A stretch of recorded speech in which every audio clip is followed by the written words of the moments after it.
All right, I think we're live. I am going to check on my phone just to ensure that that is actually the case.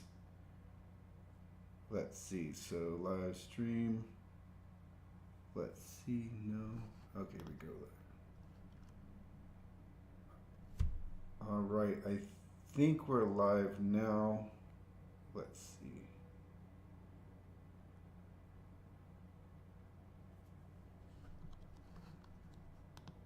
Test, test, test. Let's see. It says we are live. Let's see if the app will update that.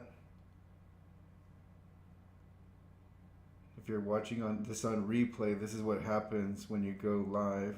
Yeah, it's live. So today's live stream is to get more people excited about accessibility. And so obviously if you're already in accessibility, you're in it, but there's a lot of people that aren't in it and really don't care one way or the other. So, money and activity and energy always gets people excited. And I'm going to talk about how updates to ADA regulations, specifically Title II. We've also recently seen the Department of Health and Human Services update regulation, and this update included it basically included a mirror to the ADA Title II regulation updates. So these two updates mean big opportunity for everyone if you choose to enter in this space. So we're going to talk about some of the different opportunities, and I've prepared. It's a mini slide, and we'll just talk through it. And then if you have any questions, we'll get to those questions. But let me go ahead and tab over to the slide. And so the title here is Money Opportunities in Accessibility. And then so when we start off with this first slide, and I have accessibility is boring, wait. So people don't care about accessibility. Obviously, there are some people that do care about accessibility, but for the most part, people do not care about accessibility. Most people will, they're like, I think internally they're thinking it's boring, it's too much work, let's work on something else. But when it comes to cryptocurrency, people care about crypto, and it's exciting because there's money flying around. And so I have here, well, what if money was flying around in accessibility? So transitioning over to the next slide, I have most people really don't care. And so on that previous slide, I left it with the hanging thought, most people don't care about accessibility. And here I have the continuation, leaving that thought, most people really don't care. Most people don't care about something until it affects them, which is completely fine and understandable and natural. You know, it's not like everybody has to care about every single cause there is. The only problem is when, especially, and this is with the bigger companies, is you have the bigger companies that want to show or display that they care, but they don't, or just other people. You know, they might complain about caring, but they don't actually invest in caring. So there's no effort put forth. So that's what I have here is people might hashtag social cause, but do they actually invest? Do they actually spend time or money and effort? In digital accessibility, I can tell you unequivocally, no. I've come across client after client, and they only care because of a lawsuit or for some other reason, for compliance reasons. It's usually not because they actually care about accessibility. And that's okay. They don't have to care because all we need is results, right? This isn't a matter of what is your intent here. It's more of what is the result? Do you actually show that you care? So what's going to happen is the law is going to deliver because people have to be in compliance with the law. So I have here, do you know what compliance means? It means you have to do something under the law or else you will face penalty. So now there's a reason for people to invest in accessibility. Not investing in accessibility means bad things will happen. They stand to lose money. And with recent regulatory updates and more coming, accessibility is no longer an option. So something that plays out is you will have a large company. So I have big corp co, and you'll have a dialogue somewhere along the lines of legal says it's worth it just to keep settling and spending money, or just to keep settling and versus spending money on accessibility. So it's actually they'll do a cost benefit analysis, and a lot of times this is something where they're not taking the long view, but they are looking at the amounts that they're settling for, the frequency, and they're deciding, hey, we really don't want to start an accessibility program. We just want to continue on our path, and it's okay. This is a cost of doing business. But now with compliance, this becomes something that has to be done. So I've transitioned to another slide, and it's another abrupt transition, and I have how do we scale accessibility? Well, the liar digital accessibility companies keep saying it's technology, but the answer is actually people. People is how you scale accessibility, because we need real people to provide real services, and the answer proffered has been to date widgets. This is how we scale accessibility. No, not at all. Widgets are worthless. I have here not worthless widgets. They don't make your website compliant. They don't make your website accessible. And overlayfactsheet.com is the best place to find out all of the information you need about widgets. Widgets are not going to scale, and they've actually they're being phased out. More and more people are realizing what widgets are and what they are not.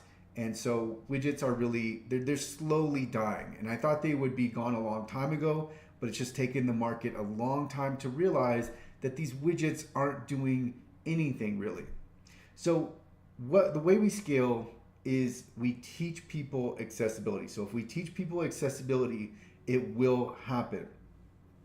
And then I also know that artificial intelligence is going to play a large role, and it's already helping save thousands of hours of time, just in the fact that it can provide some content where it can make code changes, etc., and help people right away. And I think artificial intelligence will only continue to help. So it's going to speed everything up, and it's going to make it easier. But we do need people who genuinely care to understand how to leverage the technology and then apply it within their organizations.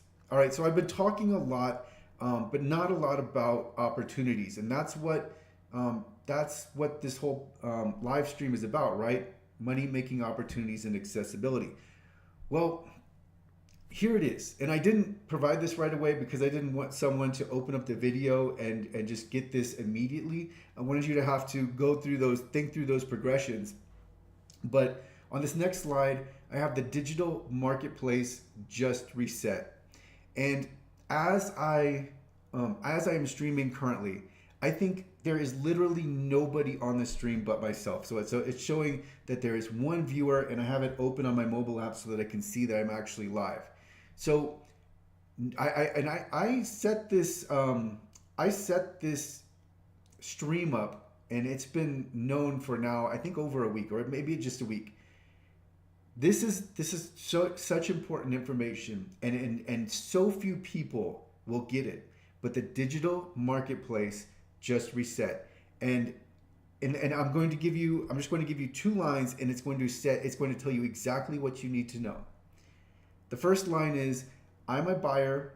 I used to just look for any digital product that met my needs. The second line is, I'm a buyer. Now I only look for digital products that meet my needs, plus WCAG 2.1 AA. Those 2 sentences right there, those 2 lines, the meaning of those 2 lines is we're going to see tens of billions, if not hundreds of billions of dollars change its direction based on those two lines. But again, one of the nice things about accessibility is nobody cares about it. So it's like there's so much opportunity because so few people bother to even stop and pay attention to it. So here I have on this slide, all of a sudden, 500 Fortune 500 companies just decided to update their D&I policy, their diversity and inclusion policy. They're now, quote unquote, leaning into accessibility. So we're going to see this become a trend. And of course, the public relations side of this is to present yourself as this is a direction you are going in anyways. But the direction is because of compliance reasons. It's and that's really what it comes down to. But that's fine. Again, we're looking at the results. Is accessibility happening or is it not? The intent doesn't matter. It's the results that do. So we need to see that investment. Yes, it took compliance to make that happen, but it's still going to happen. And that's in part why this new Title II regulatory update was such a big deal. And I have on the screen an image, and I'm going to refer to this as a supernova. So we have really, it looks like an exploding mass where you have these different brilliant colors emanating from the center of the explosion out in outer space. And that's what's happened. The digital marketplace just reset. It's just that nobody cares and nobody notices. Even when the Title II regulatory update happened, there wasn't a lot of mainstream media coverage, if any, and it really, was picked up by digital accessibility companies who wrote a blog post about it. But I don't think anybody's realizing just how large of an impact this is going to have. And so continuing on, I have here jobs and careers. So individuals are definitely going to be impacted by this for the better because we're going to see more job opportunities, more career opportunities. And I'll stop there because I have more for entrepreneurs. But just even if you don't want to deal with the business side of this, even if you just want a career, you want to keep things simple, on the slide, I have a post, and it was taken from allyjobs.com, and it's a11yjobs.com. Really nice job posting website. And I went to Ally Jobs last night, and I found this post within 3 minutes, and it's for a lead system engineering, and then it has accessibility compliance in quotation and not in parentheses, and this is from AT&T. And so I've got a large snippet from the job posting, and I'm going to read off a few of the things that I've got red arrows pointing to. One is experience with accessibility standards and guidelines. And so we have WCAG in parentheses, and we also have ARIA, Accessible Rich Internet Applications. And then on the next line, it says proficient with multiple accessibility and assistive technology testing tools such as JAWS, NVDA, AMP, WAVE, and ZoomText. Continuing down, it also lists IAAP Certified Professional in Accessibility Core Competencies, so CPAC, and then it also has Web Accessibility Specialist, or WAS, or other certification is desired. And then the last arrow I have points to the salary. Our lead system engineering employees earn between $143,800 and $215,800, not to mention all of the other amazing rewards that working at AT&T offers. Individual starting salary within this range may depend on geography, experience, expertise, and education training. The reason why I put this slide in here is to show that this is real. This is money. This is a company putting up real money, and we see here that it tops out over $215,000 for a salaried position, and they are looking for accessibility. Now, obviously, many people, nobody's going to walk up with just this kind of experience and knowledge in their background, but there are many more job postings that someone can quickly speed up in a few months, and they can get the desired qualifications, or at least the equivalent of what the company is seeking. The good news for applicants and people in the job market is they're going to have to accept people with less qualifications than they're looking for, because there's just going to be too much demand in the marketplace for accessibility qualifications. So this job, obviously, it's on the highest of high ends that I've seen for salaried positions for accessibility expertise. But this just shows you that the marketplace demand is there.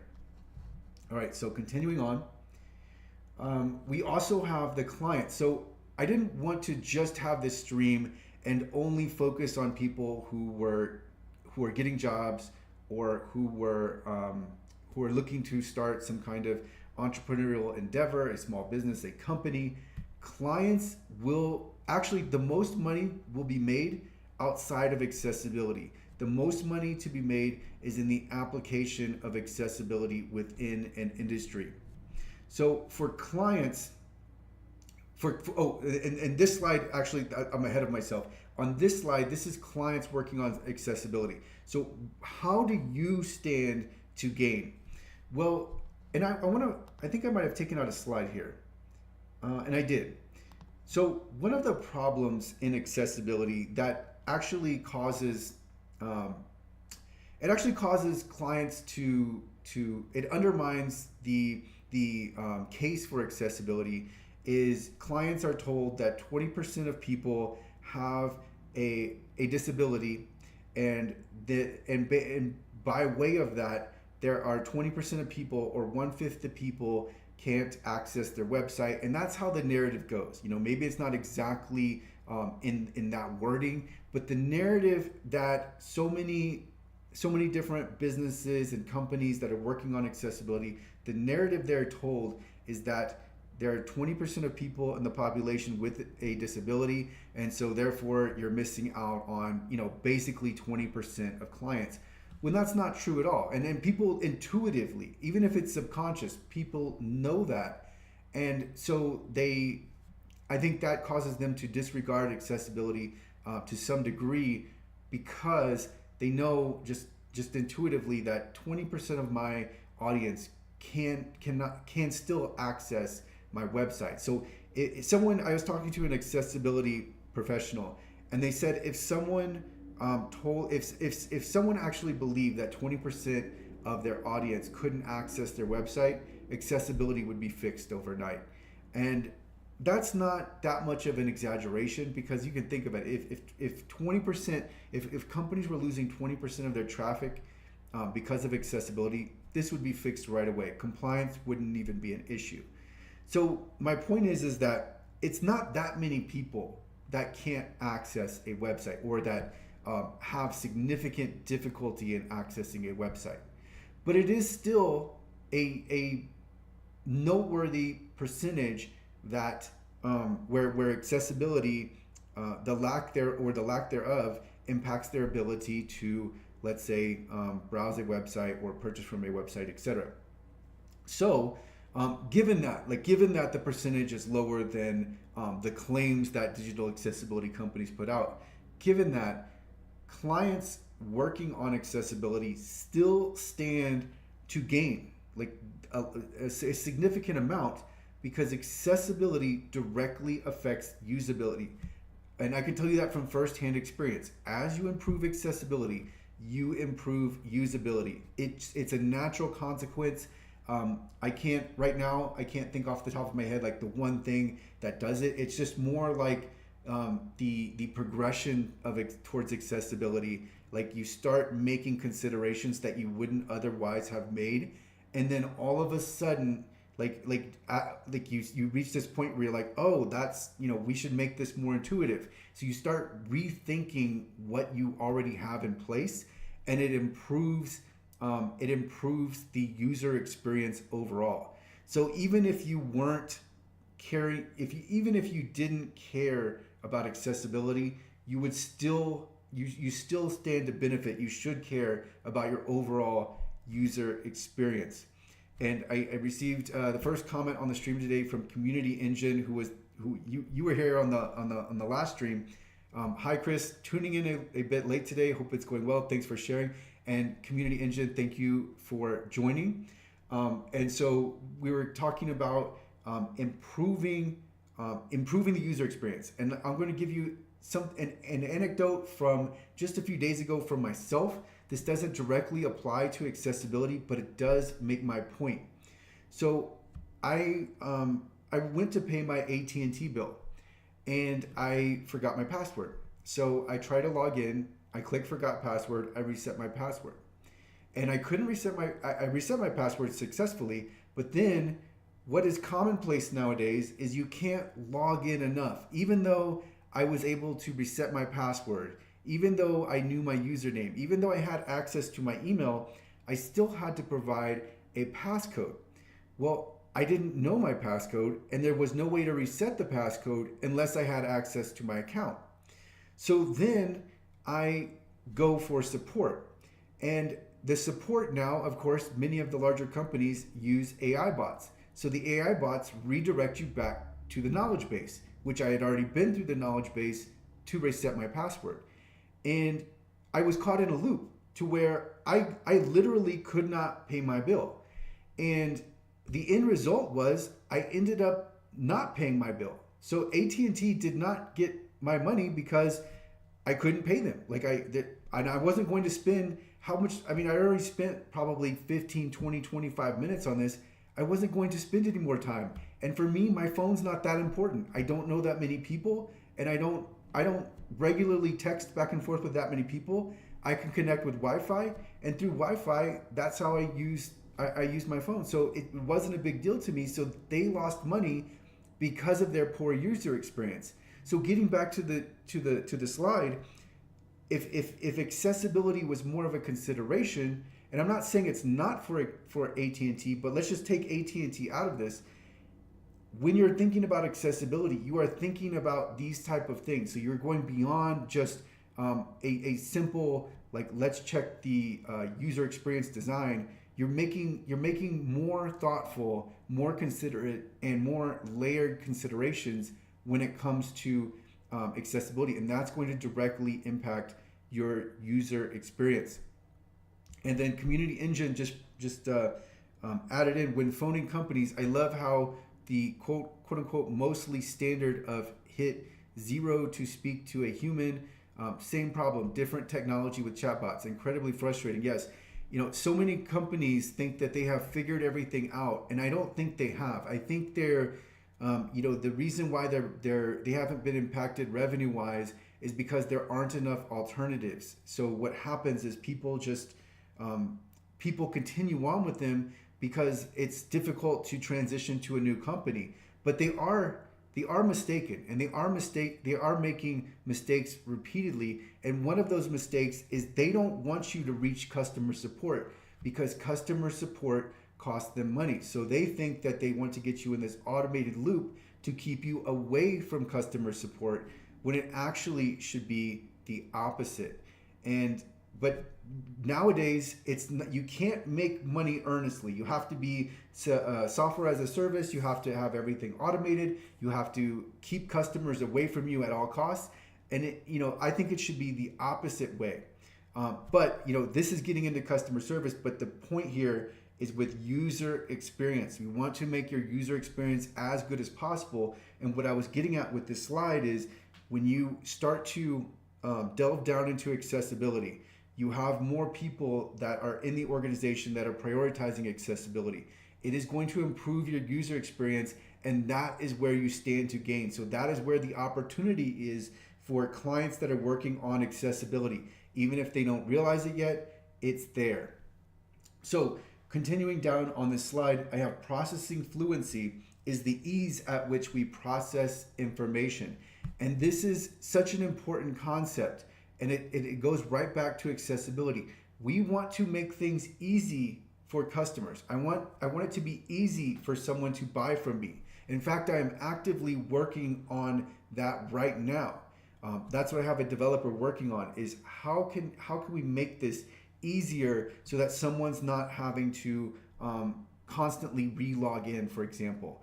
So processing fluency is so important, and accessibility directly affects processing fluency. The ability for someone to process information, to navigate, to find information, to check out, so important. And if more companies cared about this, even though I can't make the business case, I can't tell you, I've been asked more than once, can you provide the statistics for this? What is the data? Show me the data that accessibility is going to improve my conversion rate. I can't do that, right? And that's going to be extremely hard to track.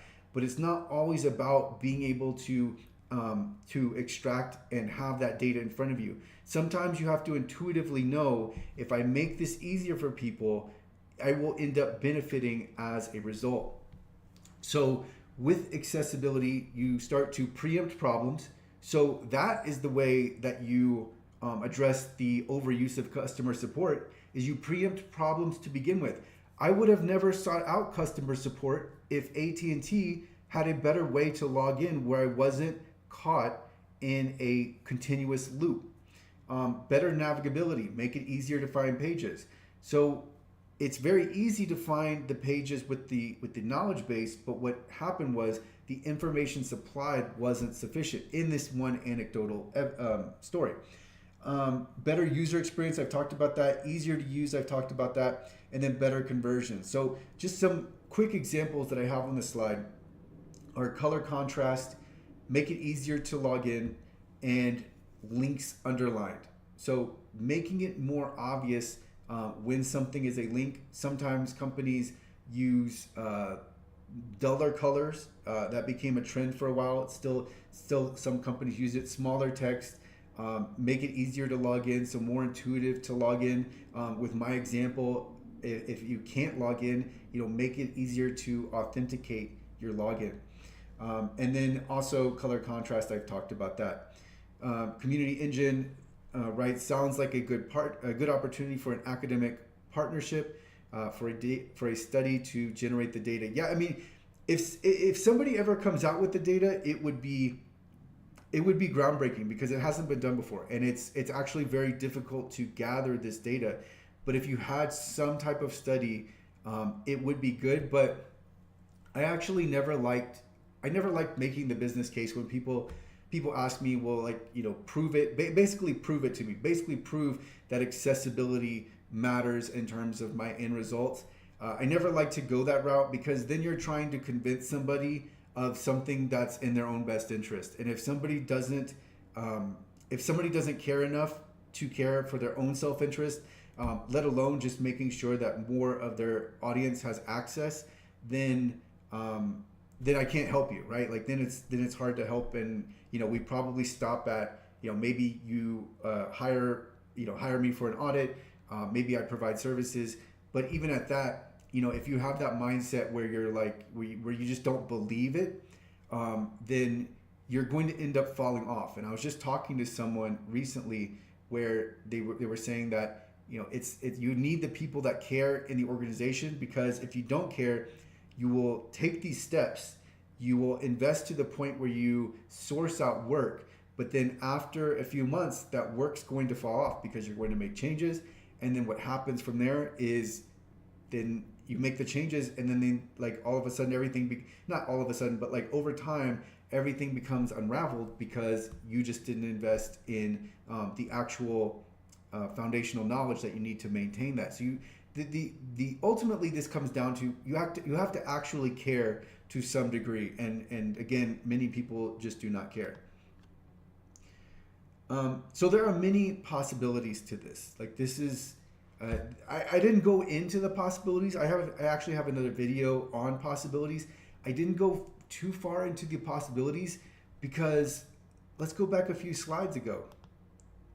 My center slide. The digital marketplace just reset. So from here, you just use your imagination. If buyers now are prioritizing accessibility, that affects everything. This is not just an itemized list of me trying to think of different niches within accessibility. Everything is impacted. Everybody stands to gain if they take advantage of this. but it's likely the case that most people will not. They will be reactive because they're waiting for some kind of social proof. They're waiting for a signal from more people. But this is already happening, and it's only going to increase. We stand to see upward trajectory for years. So this is only going to increase, but many people will not pay attention until the market demand is there, and at which point they're going to be back in the competition with everyone else. So they're going to be right back to where they started. So part of the stream here, part of the title, the money making opportunities, is in the fact that you take action when it's uncomfortably, somewhat psychologically. And I say that because not everyone is doing this. So you don't have the cue. You haven't been signaled off by your competitor, oh, I need to start working on prioritizing accessibility and marketing accessibility right now.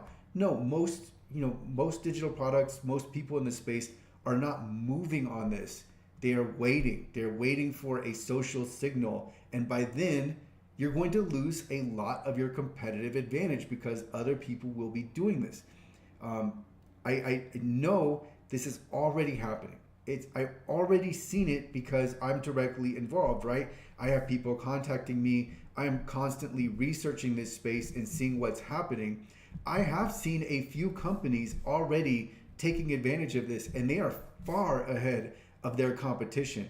And so that's where you want to be. You want to be where you are earlier on this rather than reactive. If you're reactive, there's not as much of an opportunity. So, and this is the same with the individuals. Let's scroll back a few slides. Oh no, I've got to go forward. We're going to go forward to the jobs and careers slide. If you are proactive now and you start gaining experience and you start learning about accessibility, then you could easily have a career on your hands within a year versus, and this would be, knowledge that you can purchase or, gain experience through for, let's say, $1,000, maybe $1,500. And then you could have a career on your hands that pays better than most other careers that require a college degree. So, I mean, it's right here. It's if anybody wants to invest in accessibility personally or professionally, the opportunities are here. And so we'll go back now to the last slide where I was talking about many possibilities. The people who profit the most won't be in accessibility. They will leverage accessibility. I said that earlier.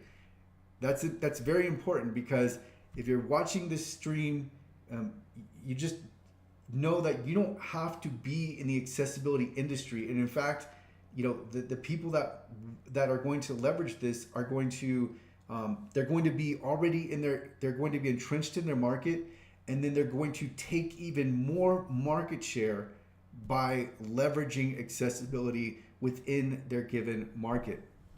So I have take existing business and incorporate accessibility and market it.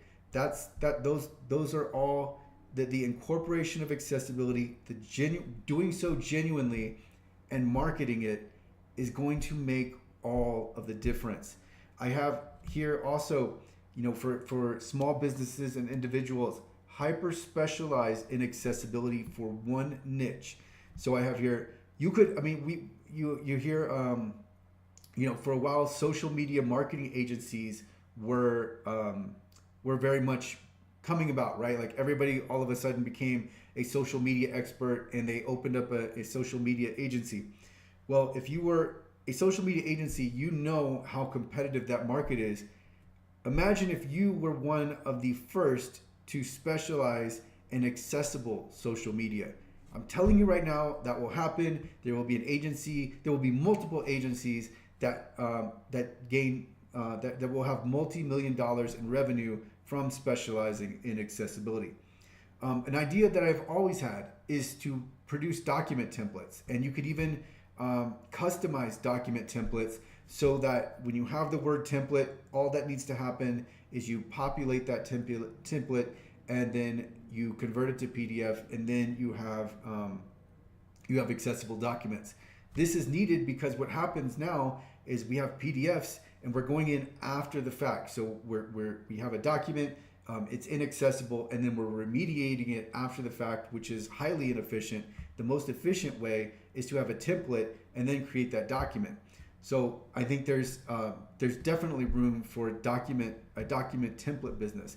And these are just a few ideas off the top of my head. I mean, another idea just on the stream is if you were to specialize in reviewing closed captions, because right now we've seen automated closed captions become even better with artificial intelligence. Some AI generated closed captions are really, really good, but there are still different words that are missed or commonly missed. And so that is another way that you could turn accessibility into a business. And then Community Engine writes, same for multilingualism in apps. It's way more expensive to implement after the fact. It's one of these things. It's like instead of going back and changing things to be right, get them right the first time. And then continuing on with the slide, I have combined accessibility with other skills.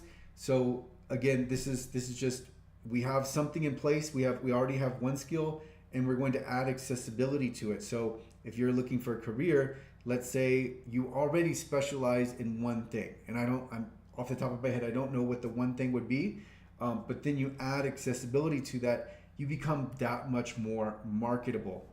And then I have digital products. So I always think about digital products because I've used WordPress for over a decade, probably 15 years. And when I think about themes, plugins, embeds, platforms, there are millions of buyers for these things. And there are already some WordPress themes that are claiming WCAG conformance. But are they really WCAG conformant, or is this something that they've realized that people are looking for? So there is so much opportunity in all of these different markets. And actually, what's surprising to me is some digital products are actually fairly accessible, but they don't market it. They just, they've done a good job with the underlying foundation. And yeah, like like some of the products they use, they will still have accessibility issues. But what's surprising is they don't really talk about it a lot, or they don't feature it. And that's a huge feature, and it's going to be a huge selling point. And then I have first one to actually care wins. And part of the reason I say actually care is because what will happen is eventually more small businesses and more companies will realize that, oh, this is this windfall that nobody is really paying attention to. So what will happen is someone will eventually realize this, but it will be half-hearted. So what will happen is they will claim accessibility. They'll have some work done really fast. Maybe they'll go, just as an example, they will go to Fiverr and they will get a gig, and they will say, go make my plugin ADA compliant. And I use the ADA compliant because that's what a lot of people say. Can you 508 my document, or whatever the term is that they want to use? So a lot of people will just try to force this in really quickly, and then they will try to be that first person, that first mover, or that early mover that's in accessibility, but they will not have genuinely done so. And so what will happen is they will initially gain from people that are looking for accessibility, but it will fall apart because the underlying fundamentals will not be there. And I have held off on drinking water for a long time, so I'm finally going to drink water. Community Engine, you're right. Like your widgets in the last talk. Yes, that's exactly what I was thinking is the widgets, they started off and they've made a lot of money. Like it's actually it's actually disgusting how much money they've made off of really nothing. But that's what will happen is you will have some people that will claim accessibility, but they won't really have done the work. I've already seen this happen. I've already seen one company where you could tell they really didn't care about accessibility because they went out and they were proclaiming we have a VPAT, we are, in their words, WCAG 2.1 AA compliant. It's always conformance, but they claim compliant, and then when you look at their website, you're like, the website had obvious accessibility issues that a wave scan returned, in 2 seconds. So it's like if you actually cared, then it would be obvious, right? So when someone cares about accessibility, it's obvious. It doesn't mean that they have no accessibility issues, but it also means that, with all of their documentation is accompanied by, like you could tell there are, someone put in a lot of work on their website. If they have an accessibility statement, that's another giveaway. I don't know why I go to some of the larger entities and they won't have an accessibility statement. And I don't know why that's the case. In fact, I don't think Vimeo has an accessibility statement. So I'm going to actually go to Vimeo right now. And I know Vimeo has worked on accessibility, so this is not to say that they haven't worked on accessibility. But Vimeo is a video platform that they offer. Yeah, it's a platform that I've looked into, and I don't see an accessibility statement, even though Vimeo, I know, has worked on accessibility. So if you've gone to those efforts, like, why wouldn't you have an accessibility statement? It really is not the last part, but it is like a finishing touch. It's like if you've gone to the effort to, let's say, get an ACR, you've gone to the effort to have documentation on accessibility. Why wouldn't you have an accessibility statement? So an accessibility statement is more than just, it's not really for marketing anyway, but it's more than just stating a commitment to accessibility. It is a practical measure that can actually help people get access to the information, etc., that they want.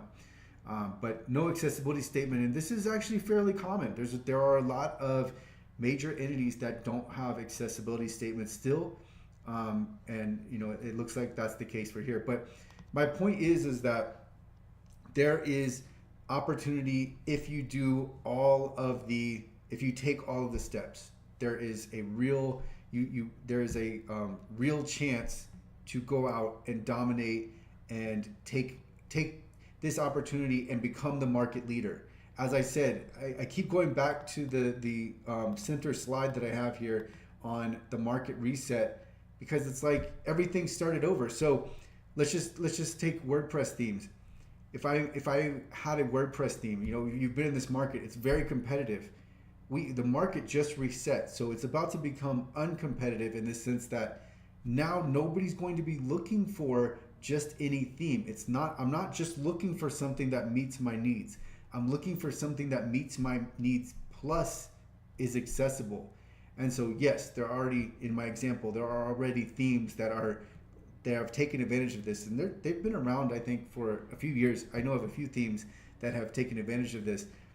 But even when you inspect further, some of the themes start to fall apart because their claims aren't even there.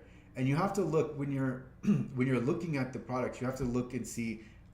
You have to do some looking yourself. You can't rely upon the claims. And one of the dead giveaways that someone isn't genuine about accessibility is they aren't detailed. The lack of detail is just it's obvious, because if they gloss over the fact that their website is, or let's say their product is fully accessible, that almost always means that they haven't put in the effort necessary to make it accessible. Because if you had, then you would know just how much of an investment was made, and you would be sure to at least have a few bullet points on it beyond just, we've made sure our product is accessible. You wouldn't just say that. You would have more of an elaboration on that. But this is the presentation I had today, and I think that we will see in a year's time, we're going to see things completely different, and more people will be aware of what they've missed. They've missed the fact that they didn't stand out early enough. That's what you want to do. You want to stand out. You don't want to be a part of the crowd. And yet our psychology pulls us back. It makes us think, well, if I'm moving towards WCAG 2.1 AA and I am marketing around that and nobody else is, maybe I'm doing something wrong. Maybe whatever it is, I don't know what it would be, but maybe I'm the one in the wrong. That's not it. You should be standing out right now. You should be the only one, or not should be, but like you will be the only one in your niche that's really making a commotion about this. If you do that now, right? Like there might not be the demand within your niche may not be there now, but I can tell you it's already starting and it's only going to increase. So the point here is you don't have the infrastructure for accessibility just yet, right? This takes time. Even when we audit a website, it's going to take usually at least 2 weeks and up to a month. That's just to audit a website. So it takes some time to build the accessibility infrastructure. But if you do it now versus waiting, you will be that far ahead of your competitors. And that is what it takes to get ahead. It's like you even if someone's bigger than you in your space and they have the dominant market share, once the customer base turns, it's not going to matter what they say or what they promise in the future. They're going to look for an immediate answer to their problem. And if you have that immediate answer wrapped up, you're going to be the one that wins. So that is the point of today's live stream, and the reason why I had it is because I wanted to put out more information that went the other way, rather than, oh, I have to do this, or this is a drain on resources or whatever. That's how a lot of people look at it. A lot of people look at accessibility with a negative lens, and I can understand that to some degree because of all of the abusive litigation, right? That's created a negative stigma around website accessibility in particular. So I get that.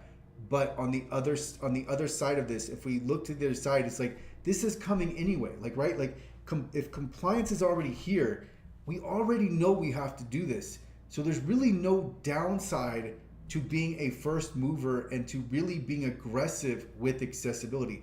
That's what I like to do with this, is be as aggressive as possible, because I'm being aggressive into something that is only going to only stands to grow. So why wouldn't I be aggressive? So on this first slide, I have accessibility is boring. Wait, people don't care about accessibility. For most people, it's boring. It's too much work.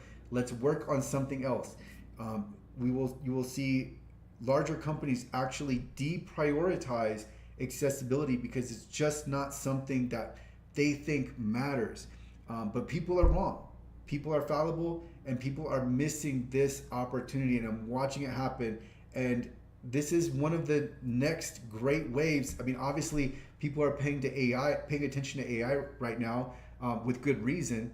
And I think AI is definitely going to play a large role in accessibility in the coming years.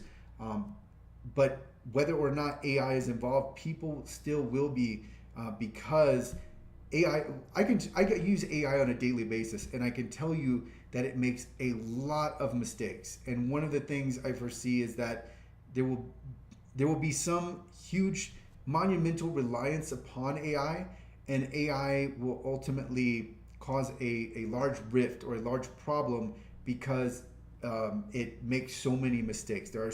I'm actually surprised, because it's like I would think it was more logic based.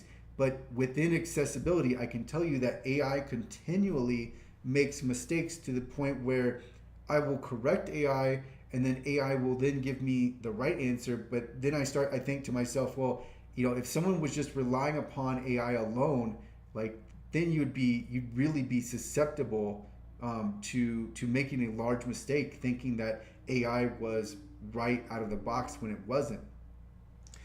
Community InGen writes, it's been helpful for generating relevant alt text to say the least. It's always a good starting point, but we need to apply human labor and insights to make it work best for us. Yes, we always have to have that human review. But I mean, when I talk about AI, this is not to say that it is not transformative. This technology has been amazing, and it's helped me greatly with accessibility, particularly in the coding aspect. But with descriptions, it's really good.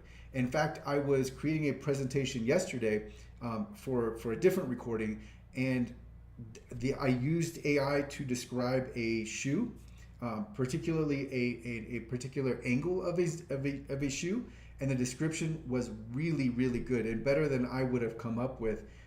So AI is going to play a large part. It's just that, again, it's similar to with scans. Scans are unintelligent technology. Artificial intelligence is intelligent technology. But even so, with both, we still have to have the manual review, and that's going to be the case for probably at least 2 years.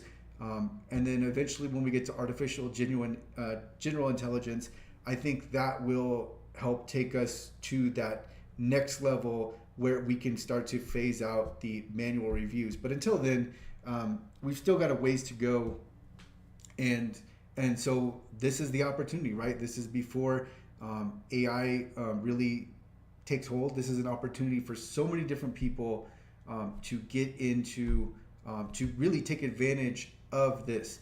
Obviously, there's still work, right? There's still work to be done to really embrace accessibility and help integrate accessibility into the structure of whatever you're doing. Even if it's just you educating yourself on accessibility so that you can get a better job, there's still work to be done. But it's like, this is like one of the shortest paths to gaining a windfall.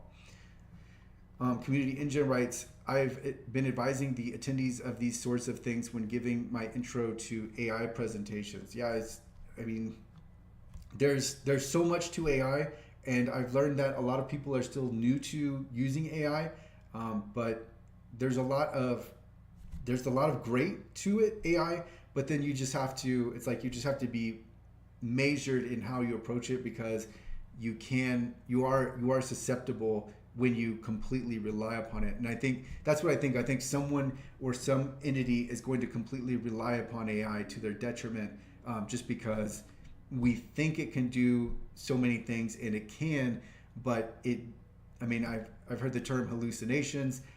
Sometimes to me it's just flat wrong, but I have seen it make up things. The other day I was just asking about the appearance of a website, and it just made something up completely. But I have said all I have to say. Community InGen, thank you once again for being a part of the chat. We will leave it there. And so today's live stream, all about the opportunity. There's so much that you stand to gain if you are moving into accessibility now. If you wait, obviously there's still gains to be had, but it's going to be less and less the case because you're going to be more with the crowd. Community InGen writes, like Apple Maps guiding drivers into lakes. Yeah, right? Like that. These are the kinds of things that are going to happen more and more. It's still as transformative as the technology is. It's still in its beta phase generally. So there are going to be mistakes, and I think just people will find out those mistakes if they rely upon it solely. Then they're going to find out those mistakes the worst way possible is to experience them themselves. But I'm going to end the stream right here. Community InGen, thank you for joining. Thank you to the other participants who were here on the live stream. And we have a live stream coming up on Thursday. This one is specifically for ADA Title II entities. But even if you aren't covered by Title II of the Americans with Disabilities Act, this stream, if you're thinking along the lines of like, how do I take advantage of accessibility? This stream is going to give you a really good insight into some of the different problems and some of the different needs that entities that are covered by ADA Title II have. So it's a really good way to start to learn more about the demand side of accessibility, because it's not just, when we think of ADA Title II, we think of state and local governments. And obviously it goes into other public entities beyond state and local governments. So just for example, police departments, parks, museums, etc. But when we think about those different people, what do they need? That is very similar to that of what other organizations need. And so there's going to be a carryover from ADA Title II to the demand for the market in general. Keep in mind that many people are learning about accessibility and how to approach accessibility. Like from there really isn't a lot of information on this, and the digital accessibility companies that are in the space oftentimes are misleading the way on how to approach accessibility, because they're leading you right into their quote unquote solutions, and they're trying to sell you on things that you don't need. So a lot of in this case public entities are being led into or being educated on things that they don't need. So in this stream we'll talk more specifically about what exactly is needed, how to execute on a project, how to plan a project. That's what we're going to get into. So even if you're thinking about this from the business side and the business opportunity, there will be insight to be gained by better understanding not necessarily your market, but what the general needs are the market. Because when you get to accessibility, there is some customization depending on one obvious factor is the size of the organization. So there's some customization, but there is also a lot of it that stays the same. So it's going to carry over. It won't matter whether, let's say it's whether you have, let's say, a health program that's a community health clinic, or whether you have a large company. A lot of accessibility is going to stay the same. So my point is that if you're looking at this from a business point of view, and how do you talk to clients, this presentation can also help you with that and understanding what the needs are for organizing a project. So I will stop it here. Thank you so much for joining, and the next stream will be on Thursday, also at 1 p.m. Eastern Time, and I will include any additional information in the description.